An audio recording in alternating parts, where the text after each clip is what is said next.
Aujourd'hui, je veux te parler de l'étude de la concurrence dans les aires de jeux pour enfants. Pour ouvrir une nouvelle entreprise, il est essentiel d'étudier la concurrence. Souvent, en discutant avec des clients sur le point de se lancer dans le secteur des établissements pour enfants et familles, j'ai remarqué une réticence à parler de l'analyse des concurrents, comme si c'était mal. On m'a dit souvent que je m'en fiche de ce que font les autres. J'ai ma propre idée et je vais la poursuivre sans me soucier de mes concurrents.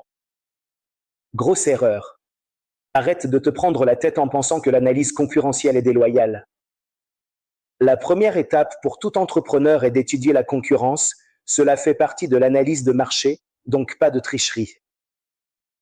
Étudier les alternatives à toi pour tes clients est fondamental pour ton business.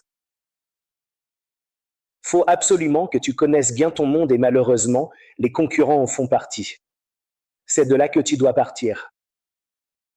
Faut que tu analyses de manière objective, en détail, leurs points forts et leurs points faibles. Après ça, tu devras t'inspirer des côtés positifs et améliorer les côtés négatifs.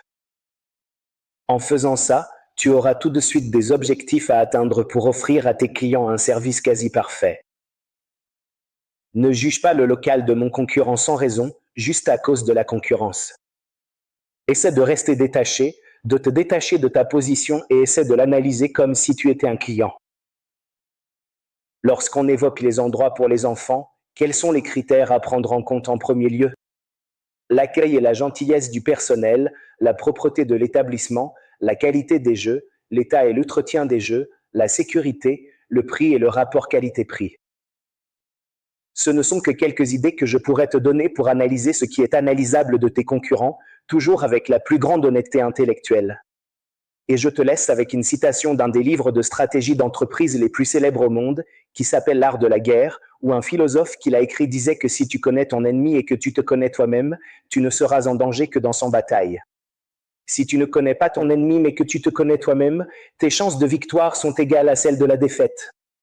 Et avec cette perle de philosophie, je te salue et comme toujours, j'espère que cette vidéo te sera utile. Pour rester à jour sur le business et le divertissement, continuez à nous suivre sur nos réseaux sociaux et notre blog. Salut et à la prochaine.